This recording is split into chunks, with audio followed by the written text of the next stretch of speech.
मैं खुद महाराज के पास जाऊंगा और महाराज से सारी बातें बताऊंगा और पायल को महाराज के हवाले करूंगा। इसमें हवेली की बात है, महाराज के साम्राज्य की बात है। ये रात छूट जाएगा, किसी को मालूम नहीं पड़ेगा। नहीं पापा, अब मैं वापस नहीं जाऊंगा। मेरी गलतियों को माफ करना। मेरी माँ का ख्याल रखना पड़ेगा। तेरी माँ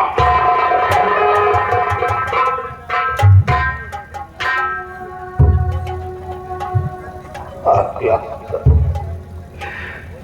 महाराज को क्या जवाब दूंगा? महाराज की इज्जत खराब हो गई और अभी दरबार में खबर लगते ही ये बंगला फौज से घेर दिया जाएगा।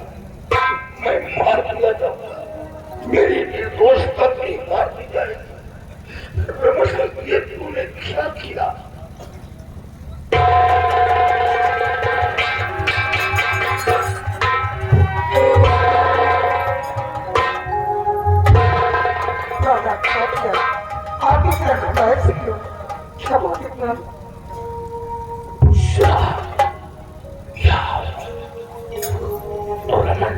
और प्राय दोनों भाग लेते अफसोस करने का वक्त नहीं है, हमें समझदारी से काम लेना होगा। और रमन पायल को लेकर अभी थोड़ी ही दूर गया है, क्योंकि अभी फोन आया है, ज्यादा वक्त नहीं और वो दोनों मिल जाएंगे। उन दोनों को गिरफ्तार करूंगा, गिरफ्तार करके महाराज के समक्ष पेश करूंगा। जाना सजाना रमन को सजा होगी, उस दिन जेल में रहेगा और फिर उसके बाद वो जेल से बाहर आ जाएगा। दूसरे के हाथों गिरफ्तार भी वो इनकाउंटर कर दिया जाएगा, वो मार दिया जाएगा, वो जिंदा नहीं बचेगा और तुम्हारा रुकना यहाँ ठीक नहीं है। क्योंकि तो मेरे साथ चलो और फिर तुम्हें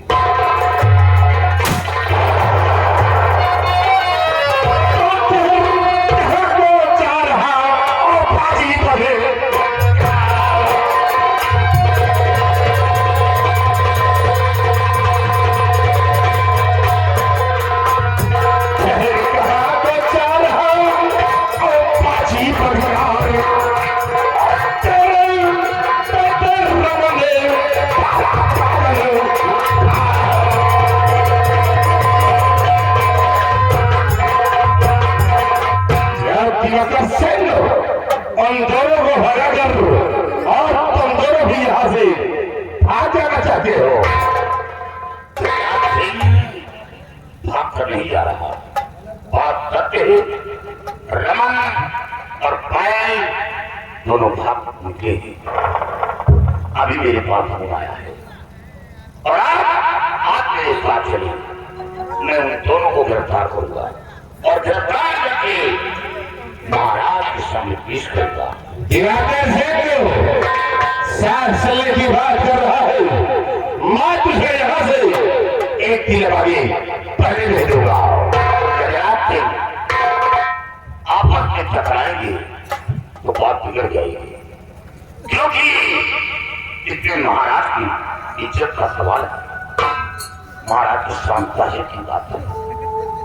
अगर आप चाहें तो हवेली की इज्जत मान मर्यादा अभी बढ़ सकती है, नहीं महाराज की इज्जत नीलाम होता है। करे दिवाकर से इज्जत की बात करता है, महाराज की इज्जत को वो तेरा बेटा चिरकुट खाक में मिला गया है और अब तू कहता है इज्जत की बात है। अगर अपनी भलाई चाहता है तो बिहार में पकड़ी पाएगा। दिवाकर से सुई का काम तलवार से मत लो, मैं इतना कमजोर नहीं हूँ। तो मैं भी इतना कमजोर नहीं हो। मेरी कमजोरी कि गुनहगार के माता पिता है, और सच्चाई तो फिर यह है कि अगर रमन गुनहगार है तो महाराज की बेटी गुनहगार है। अगर वो तेरे गुनहगार है